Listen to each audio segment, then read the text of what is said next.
Last night's my horror night. What the fuck? Welcome to the Last Video Store, the show where we recommend the good, the bad, and the ugly of horror movies. I'm your host, Bud Haddonfield, and today is a special episode. I get to talk about one of my favorite indie horror comedies, and it's Terror at Bloodfart Lake from 2008. The only way I have it is in this 3-pack with the sequel and Evil Inbred Rednecks. This movie was directed by Chris Seaver. If you haven't seen any of his movies, he does like Teen Ape, Mulva, Zombie Ass Kicking something, but he also did I just did a little short episode on it. Filthy McNasty quadrilogy, if that's what it is. But he's a fun indie director. I believe he's out of New Jersey, and he has a great cast that's pretty much in all of his movies. All of them come back, and he's done a lot since the 80s/90s/now, and he's still working to this day. But the movie here, again, we're talking about is the very first Terror at Bloodfart Lake. It's about these kids who are going to Bloodfart Lake, and they encounter a scarecrow killer known as Jimmy Van Brunt. The characters in this movie are absolutely funny. We have Ben, we have Gwen, who's like a 20s actress that she has a very great personality. We got Sally and her boyfriend Zeebs, and Zeebs was played by Travis Indovina. I believe that's how you pronounce his last name. If I'm butchering, I'm sorry. But I've recently reached out to Travis, and at the end of this episode, I have a whole segment with him. The nicest guy. I love chatting with him, and I look forward to see some of his upcoming movies. We have Leo DeChampa, who is played by, down here is pronounced Swear, but probably up north is Swire, whatever it is. But he has a dual role as Caspian and Leo DeChampa, and he's absolutely hilarious. One of the actresses who was in The Night of Something Strange, the one that got butt-ass naked, she's in here, and she gets butt-ass naked in this one too. So it's a great time, great movie. It's a whole lot of fun. Like I said, these kids are going to Bloodfart Lake, and they start getting hacked up by Jimmy Van Brunt. Hambone. Everybody knows Hambone. Hambone gonna live forever. But this movie, you can find it on Amazon Prime. You can find it on Fandango. This DVD is still in print. Like I said, you can get the very original one, Terror at Bloodfart Lake, The Return of Bloodfart Lake, which was the sequel, and Evil Dead Inbred Rednecks. All of Chris Seaver's movies are a whole lot of fun, especially this one. If you haven't seen it, I cannot recommend this movie enough. A lot of his movies you can find at MakeFlix, but I'm going to include a little picture if you want to chat with him and get some movies from his video on demand services or his Burnt on demand services. So check out Terror at Bloodfart Lake. I guarantee you will not be disappointed. It's tongue-in-cheek, it's goofy, it's trash, but it's trash that I absolutely fucking love, and it's probably one of my top 10 favorite horror comedies of all times. So check it out. So stay tuned. I'm going to include an original trailer and some scenes from the movies that is just fucking hilarious. I can't do it justice, so just stick to it. And we're going to get a whole interview with Travis Indovina. So please like and subscribe, and I'll see you next episode. You think you're dark? I poop from my dick tip. Oh, Miss Ambrosia. Oh, I fell on my Weird Al tape. Oh, god damn it. See you later, pussy face. Thanks for the ride. Oh, and here's a pearl of wisdom to take with you on your personal journey. Hey, no girl, I think your tits are ready for me. You like Bon Jovi? All right. This is Snake. Why do they call you Snake? Fuck you. I just so happen to have a movie projector upstairs that I watch my porno snuff films on from time to time. And over the years, I have been lucky enough to collect the world's largest 35mm collection of the Ernest P. Worrell films. So, ho, ho. You're not saying what I think you're saying, are you? Yup. Ernest Marathon, anyone?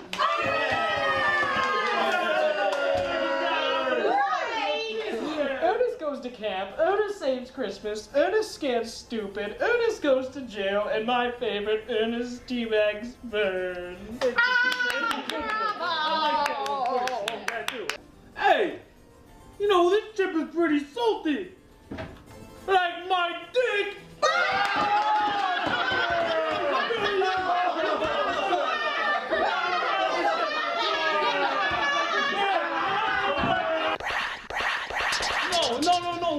No, wait. It gets even scarier, right? So this book comes up to me and asks me for a remote control. You know, one of those ones that control the universe. So I was like, yeah, I'll give you a remote control for $5. So I'm thinking he's gonna says no, right? Right.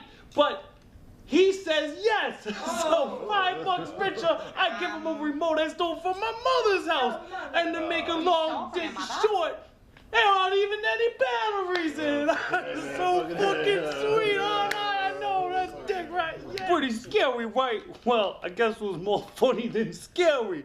But any of you guys like the band Cinderella? So, Caspian, do you know anything about this Jimmy Van Brunt crap? That's the retarded scarecrow killer, right? That around here? Scarecrow? Oh, now you've done it, friends.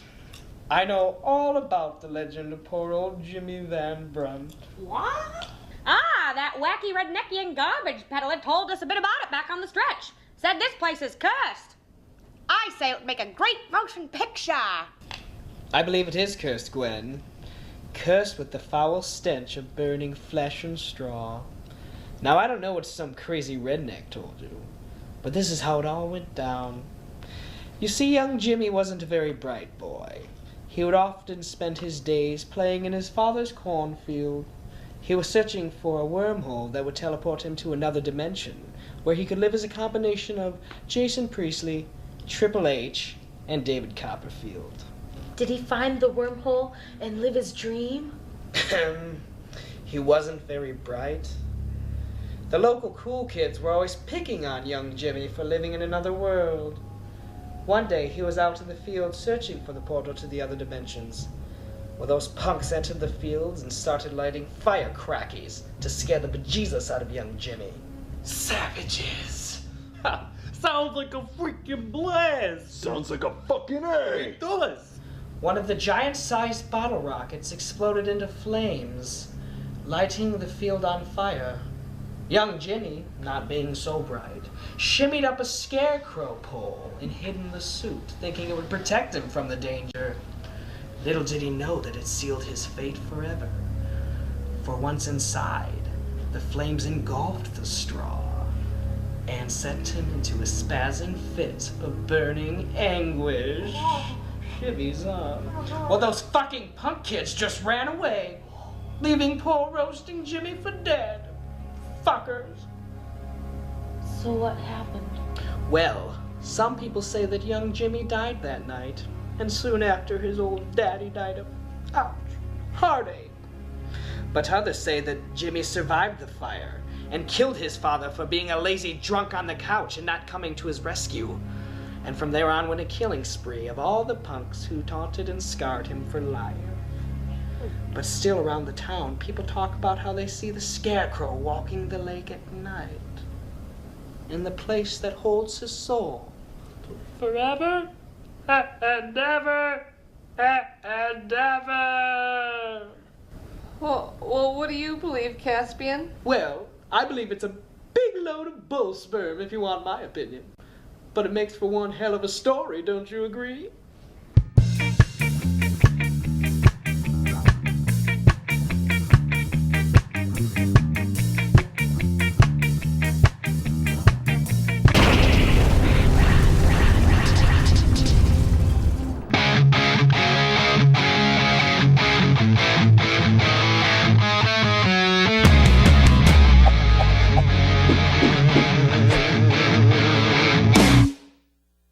I remember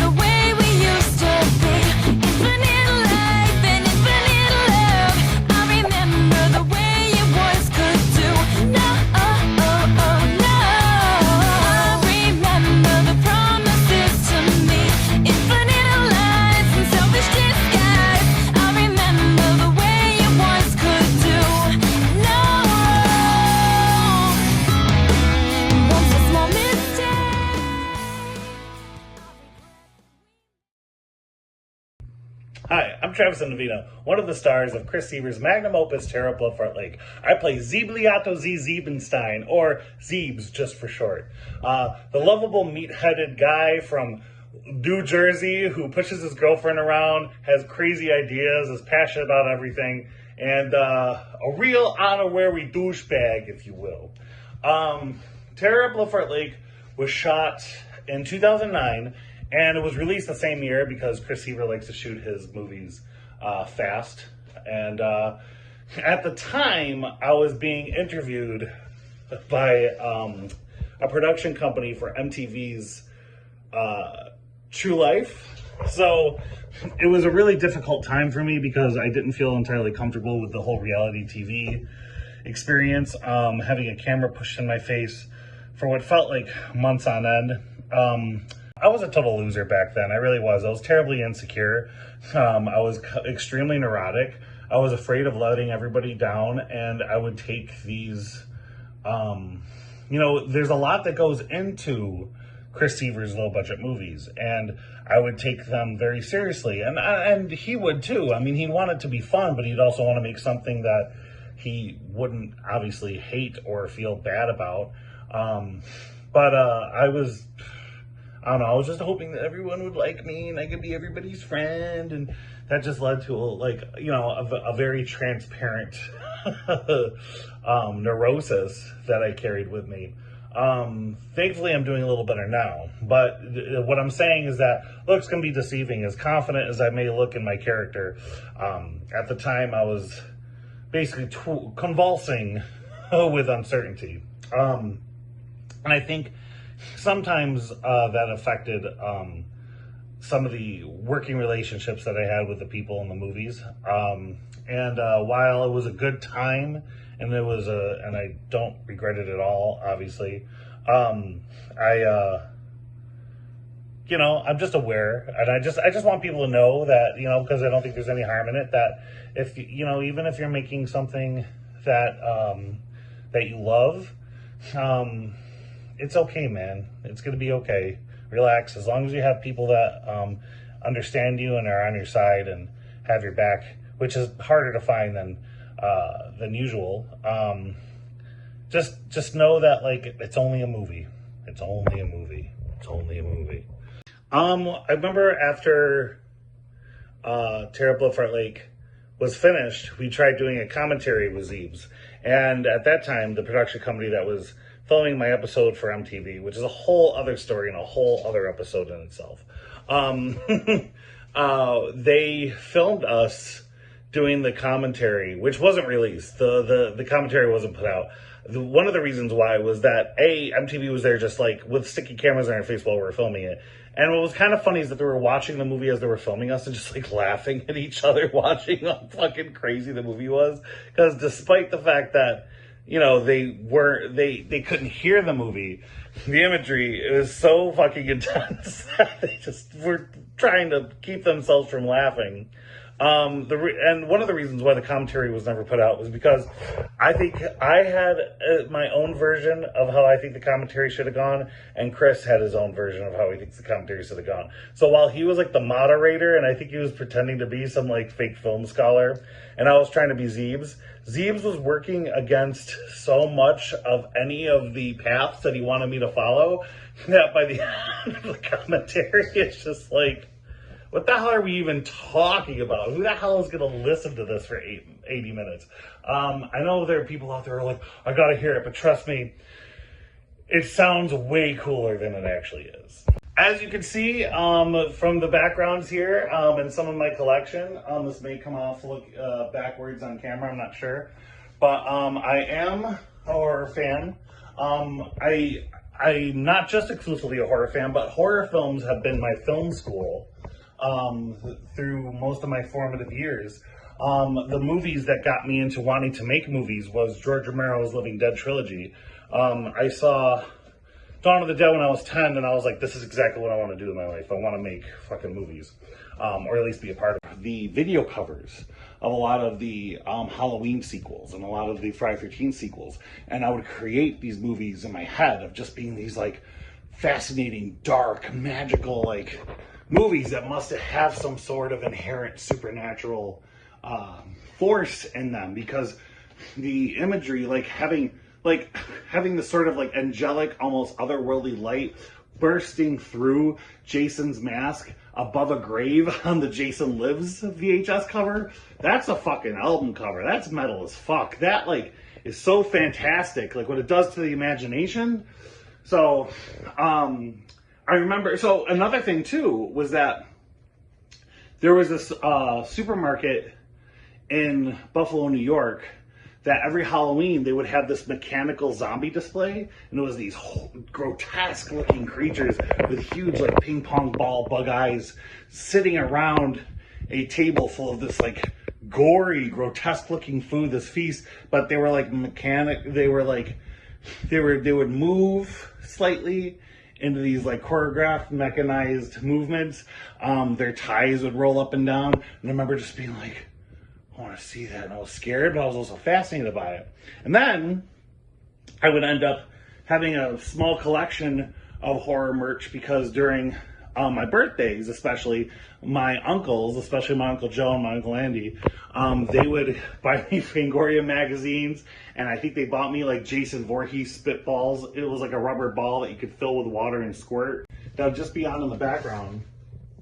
And I would be flipping through the pages of this Fangoria magazine, and they would advertise these like really gnarly masks. And I remember one time they advertised this killer predator mask, and I remember fantasizing about, what if I got that and joined a costume contest at like 4 or 5 years old. And the first movie I ever saw in the theater, considering my age, was Ghostbusters 2. And that was the scariest film I'd ever seen, and I had to be escorted out of the theater multiple times from screaming, but I kept wanting to go back in. So I remember my aunts and uncles at one point were like, I think it was like Jason Takes Manhattan was out. And I think they're like, well, Trev, if you want to go to see Jason Takes Manhattan, we should go. And I'm like, no, too scared. No, too scared. So eventually I would catch snippets of movies on television. And I remember watching a television edited version of Hellraiser. And my dad being like, I think it's time that you can watch horror movies. So he one day put on Dawn of the Dead. And he was like, all right, man, listen. He's like, these are all adults they're making shit up. This is all like a bunch, just like you and your friends making things, playing outside, and it just so happens to be like a horror movie, and it just so happens to be zombies. And it changed my life. I was a completely different person afterwards. And that obviously led to my favorite films, like Humberto Bava's Demons, Lady Terminator, and it also helped me expand outside of horror, because then I became so fascinated with so many other movies that I fell in love with Hong Kong cinema and Italian Terminator ripoffs. You know, this is probably like a discussion for another day, but I think there's like a fine line between horror and exploitation. And what I oftentimes, the type of exploitation that I don't like is usually the real mean-spirited stuff. The stuff like Last House on the Left, New York Ripper, I Spit in Her Grave. I'm not a fan. Cannibal Holocaust. I don't think those movies, for me, have the kind of value that something else like the Evil Dead movies have. You know, like horror or cinema or genre cinema in general is really just the business of pop art. And I really love pop art cinema, and I love cinema that can have very visceral and intense imagery, but can also maybe have concepts or themes that can provoke a lot of thought, that sort of enhance the sort of mystique of the visual element. So I oftentimes say, when people say you like horror and it's such a broad spectrum, I oftentimes usually say that I like dark fantasy. So like I'm more into movies about like man fighting monster, man fighting themselves, like a Videodrome type of film, like a movie that has a lot of surreal imagery. But I'm not really into like the misogynistic, racist, human degradation type of cinema. A lot of the people I've met who are into it are extremely intelligent people, and they do think that it's a reflection of the human condition. But unfortunately for me, I feel like I can't help but feel like that there's some like privileged edgelord who's just getting like over the fact that he's making people squirm at the expense of, you know, of good taste or poor taste. So projects that I have is that I think I'm in a killer death thrash metal band called Christ, K-R-Y-S-T. It's not a Christian metal band. It's just supposed to be a, I don't know, like a word that is supposed to provoke the interest of who are you versus what are you? Are you your authentic self, or are you made to be your authentic self? And not that there's ever really an answer, but those are just things I'm really interested in that I want to do in a fun way, and fun as in like the cliche of like heavy fucking music. So, and the other thing that I'm working on is a full-length movie called Blue Murder, which is a neo-noir action film with elements of horror. It's about a radioactive blue drug known as Blue Murder, and it's about rivaling punks in the dystopian upstate New York city. And it's about these three women who struggle to maintain their grief from their life, but also through this cultural landscape of this drug.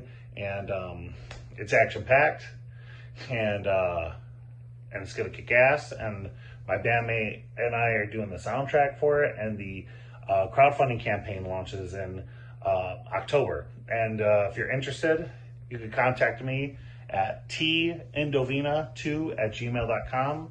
And I can send you the info about it. And I can also send you the narrative short, the proof of concept movie that we made for that movie. And I'm really excited to make that film because even though the description I gave to it sounds like it could be kind of somber and slow, I definitely like pop art imagery. So I definitely want there to be a lot of killer scenes in it that make people feel like earned for going. You know, I want them to feel queasy on the roller coaster, but still look back at the roller coaster fondly.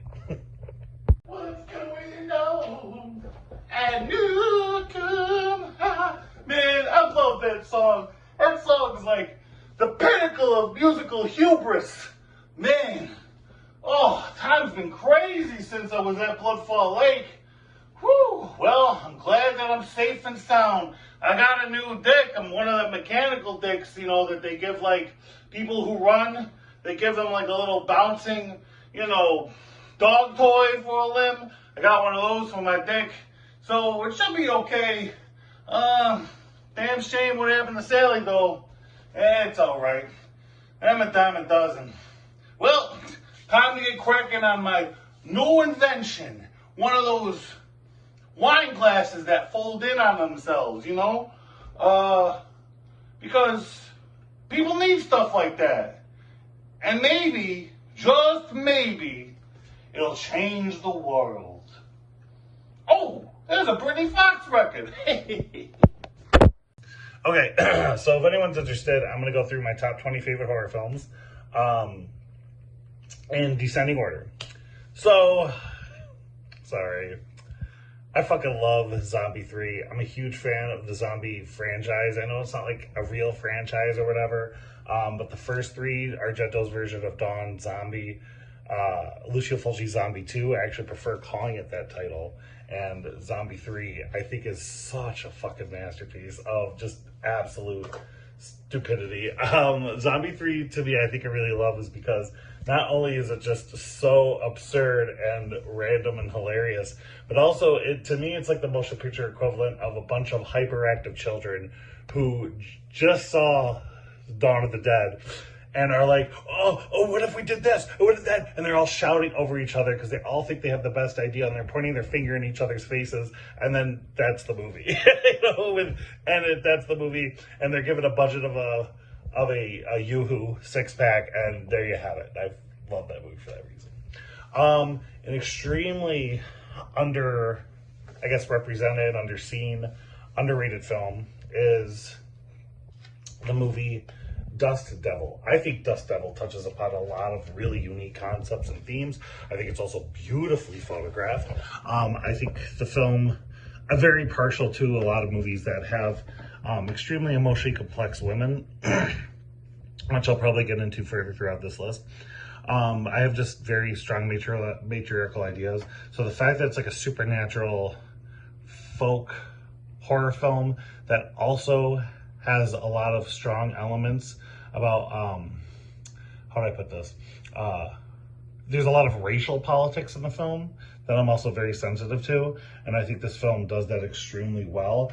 I love it oscillates between two genres. It's very Clive Barker-esque. It's very similar, I feel like, to films like Lord of Illusions. Another movie I have on the list is a French horror film called Le Temps, the City of the Green Spectres. And this, for a lot of horror veterans, I guess I would call Fulci-esque. It's a movie that while watching, I was like, I don't know if I really like this. And it wasn't until the very end, by not knowing if I liked it, I realized I freaking love it. It is one of those horror films that feels like an inescapable nightmare, where everything is just going wrong and there's a little too much going on, and it focuses on this man and this woman that are caught up in all of it.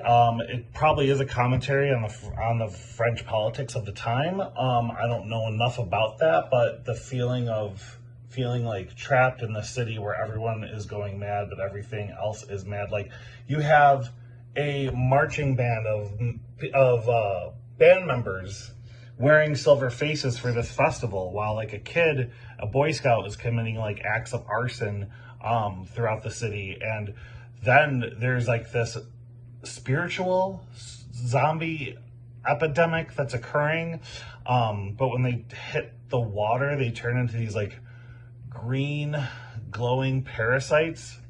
It's fucking awesome, and it's lower production values. It doesn't make it any less fascinating.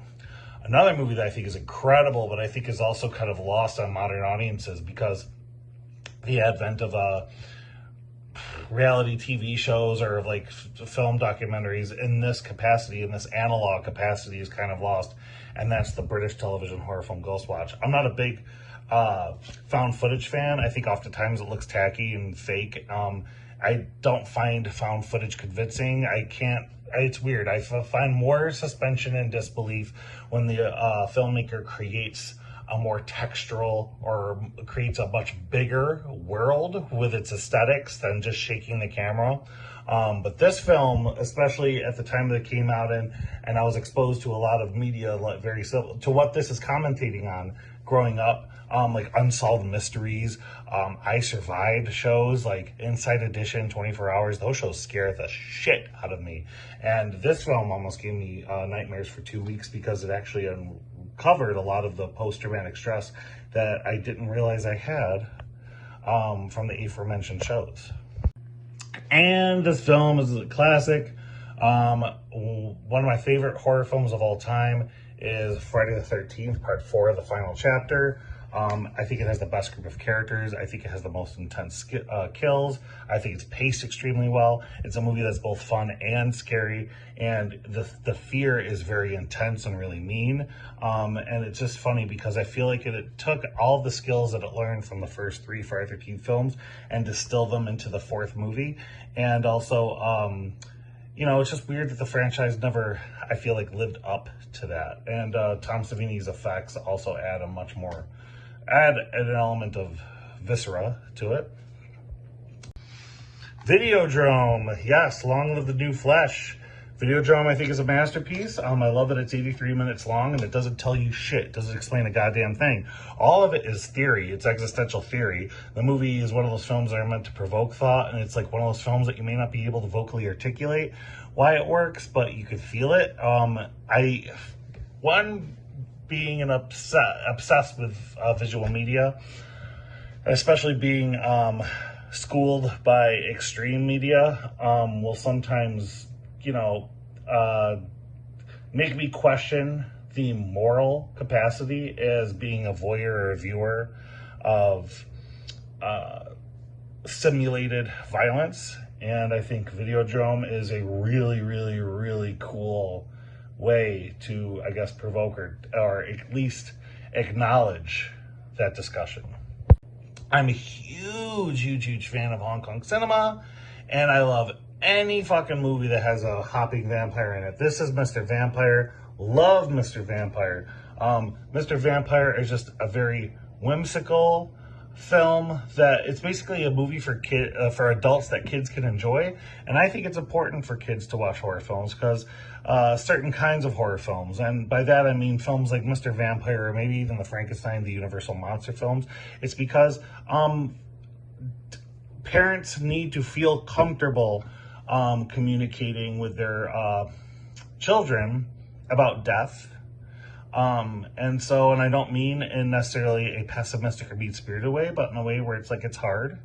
And there are no real answers to how to necessarily cope with that existential grief. However, films like Mr. Vampire, I think, can provoke the conversation. And also, I'm of a camp of, I'm a parent myself, and I'm in the camp of that nudity is okay. Man fighting monster is okay, something like Evil Dead 2, but when it's man fighting man, when it's like an action film like The Raid, for example, or when it's like a slasher movie, I'm not okay with it when they're at a formative age. I wouldn't show them Halloween. I would definitely show them Ernest Scared Stupid or Army of Darkness. And I think Mr. Vampire is awesome because not only are the characters extremely charming and endearing, not only does it have a real strong passion for the supernatural elements in it, because it's about a priest who has to hold these vampires inside of a Chinese mortuary because otherwise they hop out of their graves and roam the night. And there's great martial arts choreography, and I just think the skill and level of this film is incredible. And I love the whole franchise, even though it's like zombie and they're all disconnected. I love them all. Della Morte dell'Amore, also known as Cemetery Man, an awesome absurdist Italian horror comedy with elements of deep existential philosophy. I love this movie. Is goth as fuck. The movie is sardonic, it is cynical, but it's also like deeply introspective. It would be like if Lucio Fulci made Donnie Darko, or if Donnie Darko made Lucio Fulci. Near Dark. Near Dark is a kick-ass action film. It is a kick-ass neo-noir action film with elements of Western, but it's also a vampire movie. But it's not the traditional vampire film where like crosses or garlic is used to dismantle the characters. It's like basically it's like a crime, an intense crime drama. But it turns out but the criminals are vampires and how they survived in basically a post-capitalist mid-80s environment, and it takes place along like the southern desert countryside, and it's directed by Catherine Bigelow before she became, I think, a politically pretentious bourgeois director. This is at a time when she was fucking James Cameron, and I think they made the best movies together.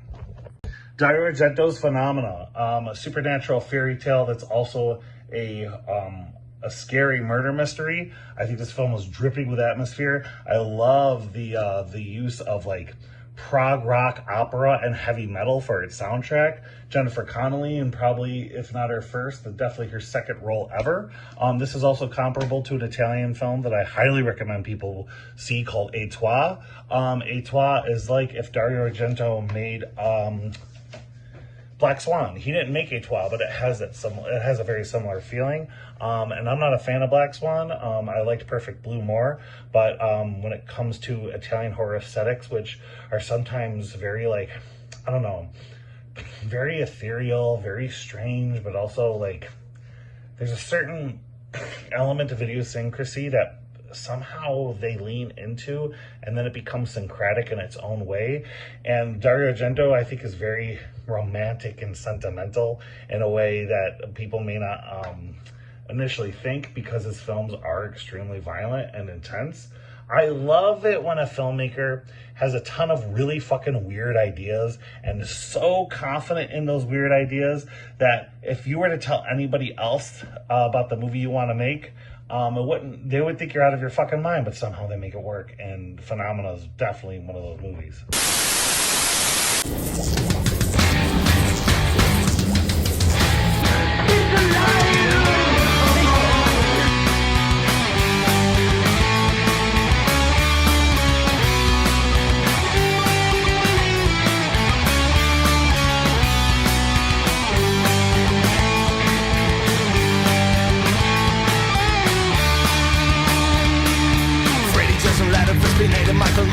Heroes from my past, now the media is dying. Chucky and the zombies now Olympic cemetery, so bring